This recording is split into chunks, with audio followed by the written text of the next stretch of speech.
Fruit candy తిన్నారా మీరు ఎప్పుడైనా? మలేషియాలో అయితే ఫ్రూట్ క్యాండీ అయితే డిఫరెంట్గా ఇలా ఇస్తారనమాట.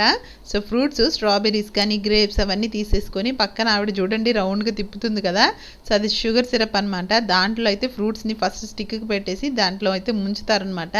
సో పైన అంతా షుగర్ కోట్ చేసినట్టు బాగా పాకం అంతా దానికి పడుతుంది. సో అది పైన బాగా స్ట్రాంగ్ అవుతుంది అనమాట. వేడి వేడి పాకంలో ముంచినప్పుడు ఏంటంటే ఆ ఫ్రూట్స్ అన్నిటికీ బాగా పట్టుకుంటుంది అనమాట.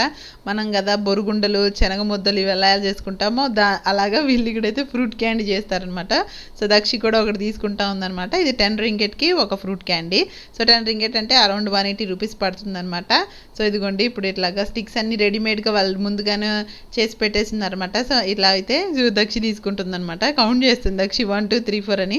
పైన ఏమో బిగ్గా స్ట్రాబెర్రీ పెట్టారు, కింద బ్లాక్ కలర్ గ్రేప్స్, మధ్యలో గ్రీన్వి ఇంకా రెడ్ కలర్ గ్రేప్స్ కూడా పెట్టారు. వీడియో నచ్చితే ఒక లైక్ చేయండి. ఇంకా ఇంట్రెస్టింగ్ వీడియోస్ కోసం అయితే ఛానల్ని సబ్స్క్రైబ్ చేసుకోండి.